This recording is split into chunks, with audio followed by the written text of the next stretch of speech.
She reported me for watering my plants with rainwater. But little did she know that act would expose a crime hidden in plain sight across the entire neighborhood. That afternoon, I was simply watering a few potted flowers using rainwater collected from my roof. Yet, within 30 minutes, I received a formal complaint from the HOA. The reason, using non-standard water sources. Sound ridiculous? It was. And that was just the beginning.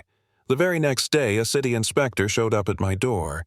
He didn't say much, just looked at me, then looked across the street. There, Mrs. Linda, the HOA president, was watering her perfectly green lawn in the middle of a drought. At that time, I didn't know that my small action had accidentally blown open a horrifying secret, a network stealing hundreds of thousands of gallons of relief water, right in the heart of this model neighborhood. My name is Tommy Navarro. I'm 61 years old, living alone in the house my wife tended for 30 years. She passed away from cancer 3 summers ago. Since then, I've just been gardening, keeping to myself and staying out of other people's business. Every morning, I pour rainwater from my tin roof collection onto my tomato beds. Every evening, I sit on the porch reading the newspaper. My life was calm, uneventful until Ethan came. Ethan, my grandson, was spending a few weeks here for summer break. He's a smart kid, loves science, always asking questions. One day, he asked me, "Grandpa, how come the lawn across the street is never dry?" I just laughed. Back then, I still thought that was someone else's business. Willow Heights is known as the oasis in the desert. Even as Phoenix enters its 3rd consecutive year of drought, this place looks like the cover of a garden magazine. Every morning, I see Mrs. Linda standing in front of her house dressed in a white dress holding a gleaming watering can, smiling at the milkman. Her lawn is so green. It soothes the eyes just to look at it. All the neighbors admire Mrs. Linda. She's served 7 terms as HOA president, introduces herself as a guardian of standards and civility, but to me, all I see is the way she looks down on everyone, as if we all have to follow her rules even when she's the first to break them. I didn't know. The truth behind all that green was this toxic. The city issued a level 4 drought restriction. No lawn watering, no car washing, no filling pools, no concrete work, nothing. Each household was limited to 20 gallons a day, just enough to survive, not enough to beautify. Violators would face heavy fines, possibly full water shutoff. Yet Linda's house was watered regularly, twice a day, morning and evening, as if the city had no laws. When someone asked, she gave a curt reply, "I use gray water, recycled, totally legal." No one dared challenge her. No one had proof. Except Ethan, a 13-year-old boy, didn't believe her, and his curiosity dragged me into a war. I never chose to fight. Grandpa, a strange truck, stops at Mrs. Linda's house every night. Ethan pointed out the window. I saw it too, a white truck, no logo, silently pulling up at 11 p.m. Each time, someone entered Linda's house. They never carried anything out, but the next morning, her lawn was fresh and green again. Meanwhile, the house next door, Mr. Paul 73, had just had his water cut off. He had to carry jugs from the church just to cook. His lawn died, his vegetable garden too. He didn't complain, just stayed silent. Ethan asked me if we get in trouble for watering flowers with rainwater. How come she waters her lawn every day and it's okay I didn't answer? But doubt had already taken root in my mind. A week later, Linda called for an emergency HOA meeting. Topic: monitoring. Water violations. Protecting our community. She stepped into the center of the room like a judge, her eyes sharp as blades. "We have someone using water irresponsibly," she said. "There's a risk of contamination. It could impact our neighbor's health. I was called out by name. Mr. Navarro. Watering plants with unfiltered rainwater. Very dangerous." I froze. All eyes turned toward me. All I'd done was water a few vegetable beds, while she was running a whole oasis in the middle of the desert. I was about to speak up, but then I saw him, A man in a gray shirt sitting at the back of the room taking notes. Something told me things had just entered a new phase. The man in the gray shirt that day was Davis, an officer from the city environmental department. He didn't speak, just took notes and nodded as Linda talked about violating residents. After the meeting, he quietly walked to his car. Ethan and I watched from a distance. "Grandpa, if they're investigating, why don't they start with her house?" Ethan asked. I didn't know how to answer. That night, I sat in the dark staring at Linda's house. Her lawn still glistened, the garden lights glowing like a movie set. And at exactly 11:14 p.m., the white truck showed up again. No logo, no license plate. But this time I noticed something new. A hose extended from the truck directly into a pit in her backyard. Ethan whispered, "See it, Grandpa. She's being refilled." Ethan brought out an old plastic box. Inside was a DIY camera, battery-powered motion sensor activated. "I made this in STEM class," he said. "Let's mount it near her fence, aimed at that hose connection." I hesitated, then nodded. That night, once Linda's lights were off, the two of us crept outside. We mounted the device behind the bougainvillea, just the right spot to film the back of her garden. The next morning, I downloaded the footage. In the clip, the truck connected a hose into the garden. A man in gray overalls pumped water into an underground tank. Linda stood nearby, holding a clipboard, writing something. The last frame chilled me. She smiled. A smile with nothing community-minded about it. I began checking water usage records for the whole neighborhood, publicly posted online.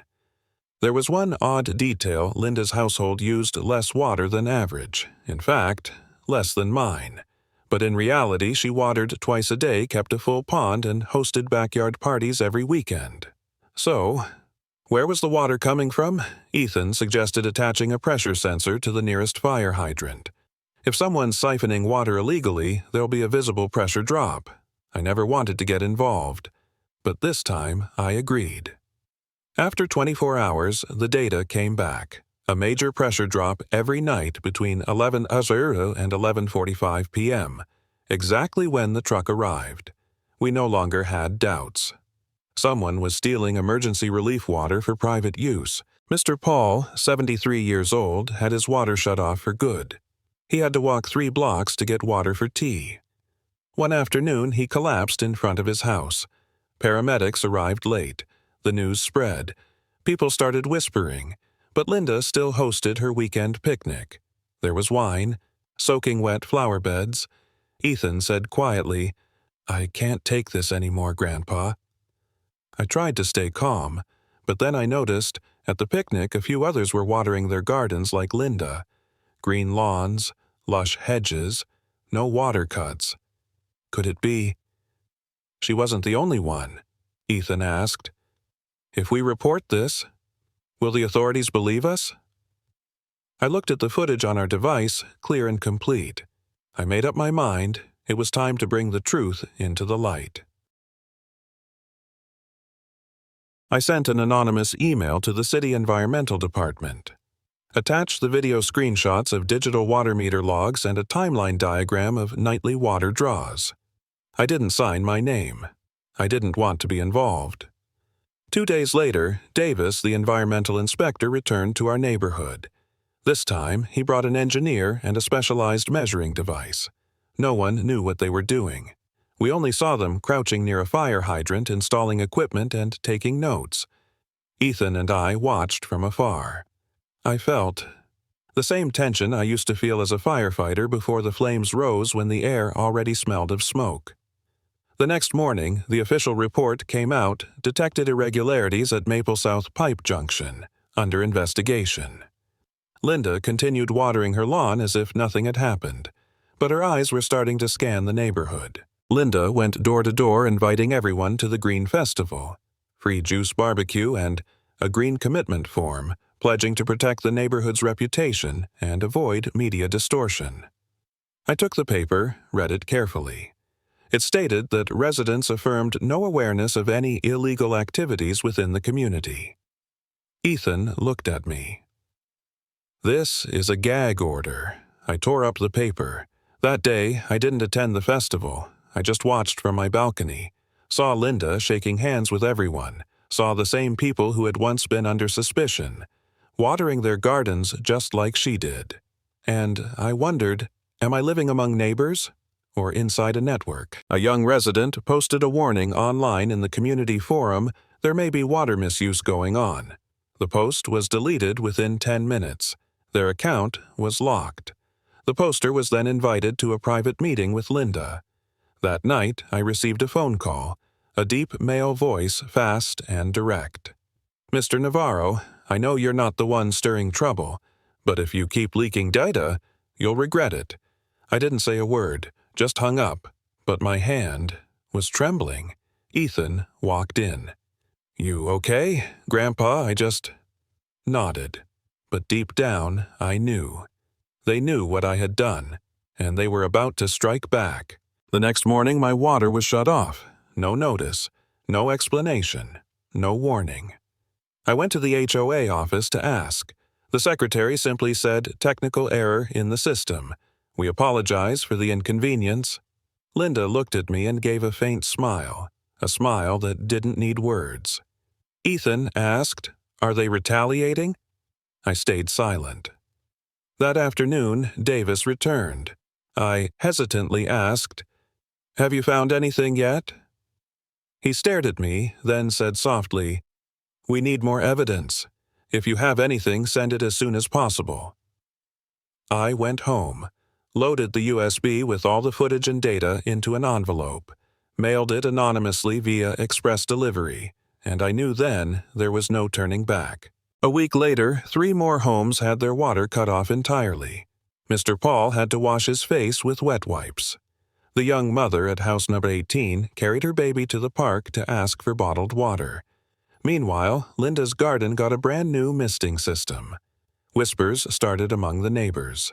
Some took photos. Some posted anonymously online. The anger was spreading.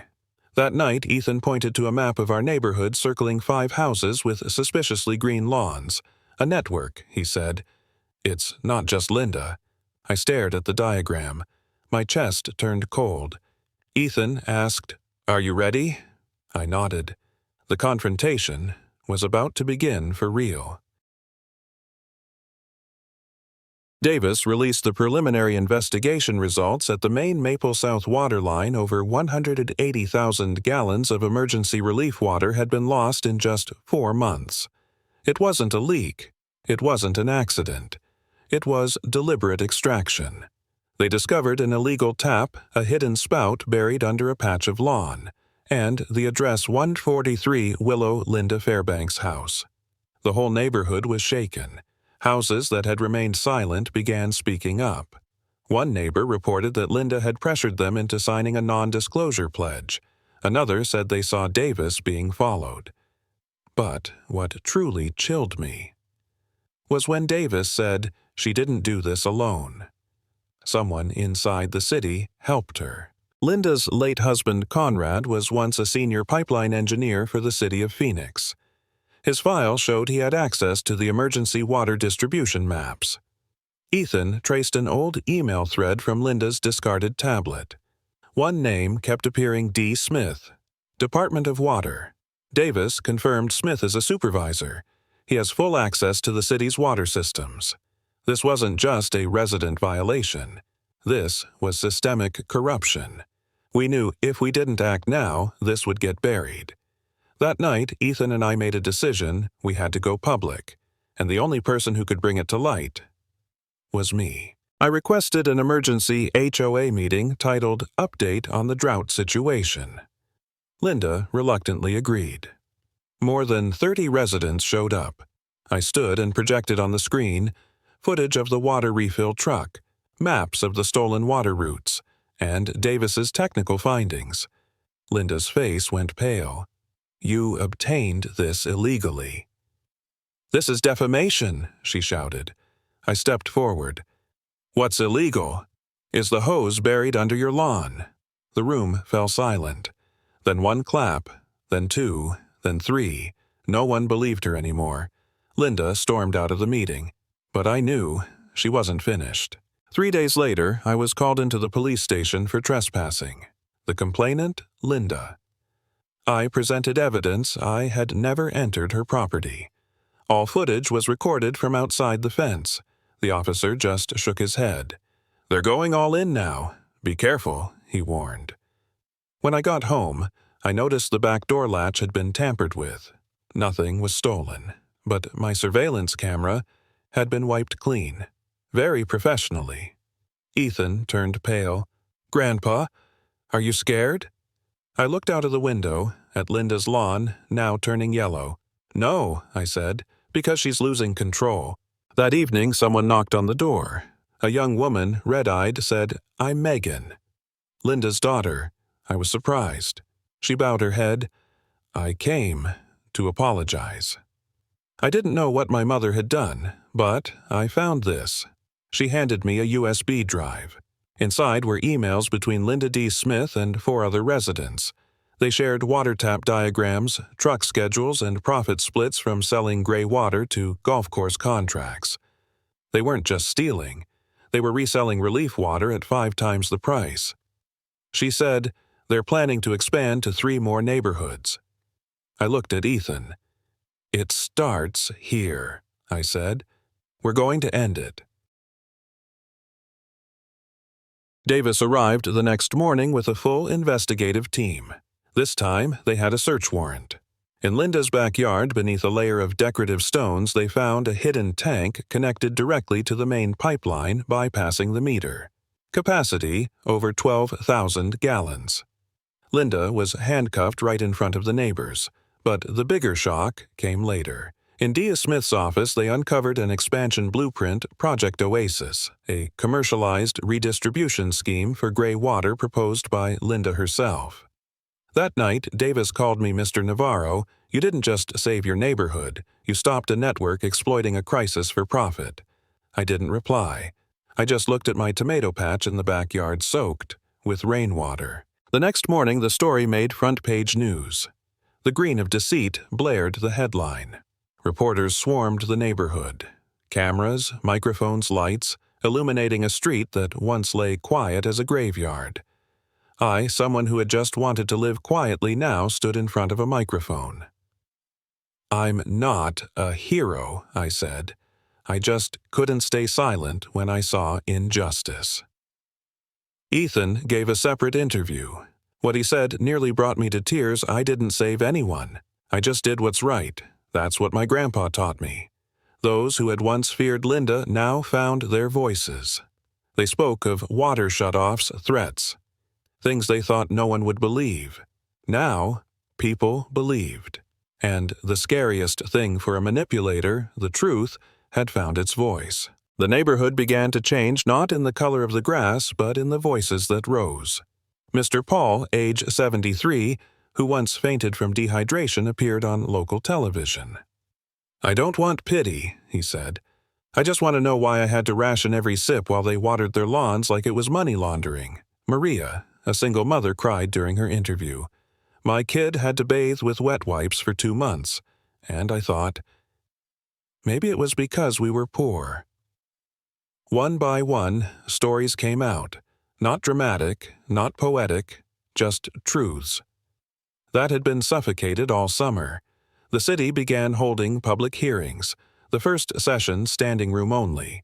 But the person who silenced the whole room was 84-year-old Mrs. Johnson. She tapped her cane gently on the floor. "My turn to speak," she said. Mrs. Johnson rose slowly. Her back was hunched, her hands trembling on her cane, but her voice was steady. "I lived through the Great Depression of 1930, she began. Back then, neighbors shared even the smallest loaf of bread. No one hoarded, no one stole." She paused, scanning the room. "And now we're stealing water from each other not to survive, but for lawns." The murmurs stopped. "I don't need green grass, I need trust again."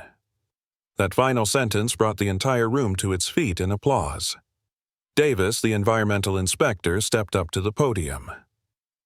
"Ladies and gentlemen," he said, "starting today, we're launching a support system for clean water access to vulnerable households and opening investigations into 3 neighboring communities. A collective breath filled the hall. Because Willow Heights is just the beginning. The trial was held on Monday morning. The courtroom was packed with even national press in attendance. Linda Fairbanks, once the silent ruler of the neighborhood through charm and unofficial rules, now sat at the defendant's table in an orange prison jumpsuit. Her dyed hair had faded, nails broken, her gaze empty. The prosecutor laid out the evidence footage of the illegal water deliveries, email exchanges with Demas Smith, contracts selling recycled water to golf courses, profits exceeding $100,000. Linda tried to speak. "I only did it to preserve the image of our neighborhood. I didn't mean harm." The courtroom stayed silent. The judge didn't let her finish. "You endangered hundreds while pretending to protect them." Linda was sentenced to 15 years in federal prison for misuse of public resources, conspiracy to defraud, causing significant societal harm. But for many, legal punishment wasn't enough, because what she broke trust was not so easily repaired. The trial ended. Linda was taken away. The neighborhood exhaled as if relieved, but also empty. No one cheered, just relief. I returned home standing in the middle of my scorched garden. The tomato beds had withered. The lavender my wife once planted now just cracked stubs.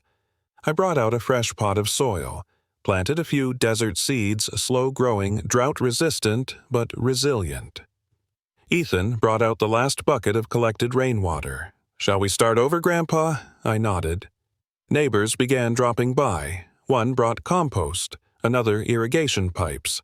No one said sorry, but their eyes did. That evening I received a call from the city. "Mr. Navarro," the voice said, "we'd like to invite you to serve as a community advisor on water resource management. Are you willing?" 2 weeks after the trial, Megan, Linda's daughter, returned to Willow Heights. No luxury car, no designer bag, just a young woman with tired eyes and a folder in her arms. "I'm not here to defend my mother," she said. "I'm here to make things right." She laid out blueprints at the community meeting, a shared community garden right on the land where the illegal tank had once stood, raised beds for the elderly native flower plots, a drip irrigation system using harvested rainwater and solar panels. "I'll fund the entire first year," Megan said, "not with my mother's money, but with my own share from an inheritance I've chosen to refuse." No one spoke. Then Mr. Paul nodded. "Let's start by planting something real." Megan turned to me. "Mr. Navarro, can I ask one last favor?" "What is it?" I asked. She answered, "Help me plant trust again." The morning of the garden's groundbreaking. No flags, no music, no stage. Just rolled-up sleeves, rusty shovels, and eyes that knew how to wait. I was invited to plant the first seed, not as a representative, just as someone who hadn't stayed silent. I walked to the very spot where greed once dug deep. Held in my palm, the seeds, wildflowers the same kind my wife used to plant. I buried them, covered them gently with soil, and watered them with rainwater from a tin pail. Around me, people who once doubted each other knelt side by side. Ethan whispered, "This time they're planting for each other, no more hiding." The Arizona sun still blazed, but from the dry soil. A sprout began to rise. I looked up and saw a silhouette beyond the fence. It was Mrs. Johnson. She held a cane, but this time it was for planting. Mrs. Johnson walked in unaided. She knelt, planted a few carrot seeds, and smiled. "Last time I grew vegetables was 1968. Let's see if my hands remember." Everyone applauded, not loudly, just warmly. Davis from the environmental department brought in a solar-powered drip system. One by one, neighbors took turns watering using rainwater collected in the new shared tanks. No one rushed, no one hoarded. Only glances exchanged that seemed to say, "I'm here. I've made mistakes too, but I want to begin again." Ethan watered Maria's garden bed. I watered Megan's plants. and she, the daughter of the woman once most hated in town, was gently helping children from low-income families plant their summer vegetables. As I laid down the hose, Ethan leaned in and whispered, "Our lawn still looks bad, Grandpa. But this garden, it's beautiful in a way no photo could ever capture." A year later, the community garden bloomed. Tomatoes, lettuce, native wildflowers growing together as if the soil itself wanted to forget the past. Willow Heights was no longer the greenest neighborhood in the desert, but it became the first with a shared water system, a communal garden, and an HOA that no longer feared the truth. I once, just a man watering a few plants with rainwater, now serve as advisor to 3 other communities. And Ethan. He became a featured speaker at the city's environmental summit. At the garden's anniversary, Davis held my hand and asked, "If you had the choice again, would you speak up?" I looked around, at hands watering, at eyes meeting without fear, then said, "I didn't choose to speak up. I just refused to stay silent. Because sometimes, a small seed, if not hidden, can grow into a whole forest of trust." If you saw yourself in this story, drop an emoji in the comments. To remind each other, kindness always has room to grow.